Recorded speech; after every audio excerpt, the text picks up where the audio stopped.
Now in Where the Winds Meet, there's going to be a whole bunch of things that you can grab hold of, and Inner Ways are definitely no exception.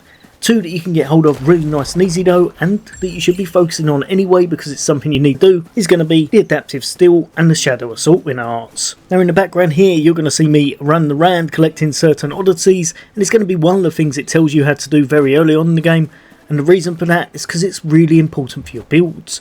This is going to help you because when you do start handing them in, you're going to grab yourself a whole bunch of extra stats, extra damage, extra health. But as well as this, also unlock a few key things on the way, and two of which of these are going to be the inner art I just said, Adaptive Steel and Shadow Assault. Now remember, as you're unlocking these oddities, you're going to know exactly what they look like because they come up on your map with a kind of bug-like symbol.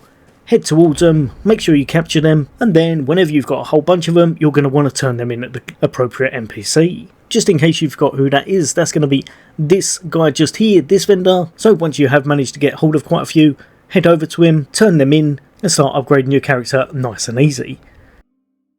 Great thing about this, like we saw, you can unlock some really good things this way, some stat boosts for your character, as well as a whole bunch of other stuff, and as you can see in the background, the two inner arts you're after.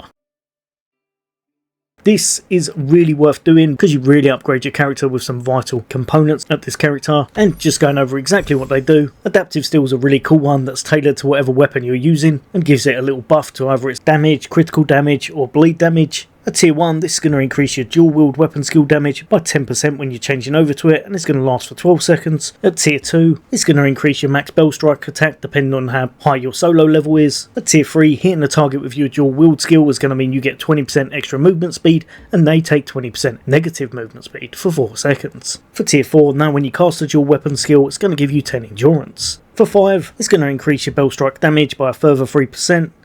And for the last tier, tier 6, after you cast a dual weapon skill, now it means that the previous effect is going to last for another 10 seconds. Jumping over to your Shadow Assault, and this one's going to be all about enhancing your Touch of Death skill, so if you use that very often, you may well want to look into this one. And at tier 1, it's going to give you some HP back depending on how much damage you do to an enemy. Tier 2 is going to increase its physical attack depending on your solo level. Tier 3 is a really cool one. After a successful ambush attack, you've now got a chance of grabbing some extra loot. Tier 4 increases the max ambush range even more. Tier 5 is going to increase its physical damage bonus.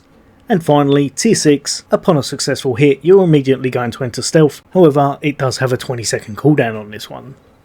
All in all, these are two inner ways that are definitely worth picking up, and like I said, your oddities are something you should definitely be collecting anyway, so these are worth unlocking in the process. But yeah, hopefully that's helped a few of you guys and girls out. There's going to be a load more content away from me. For now, take care, I'll see you on next day.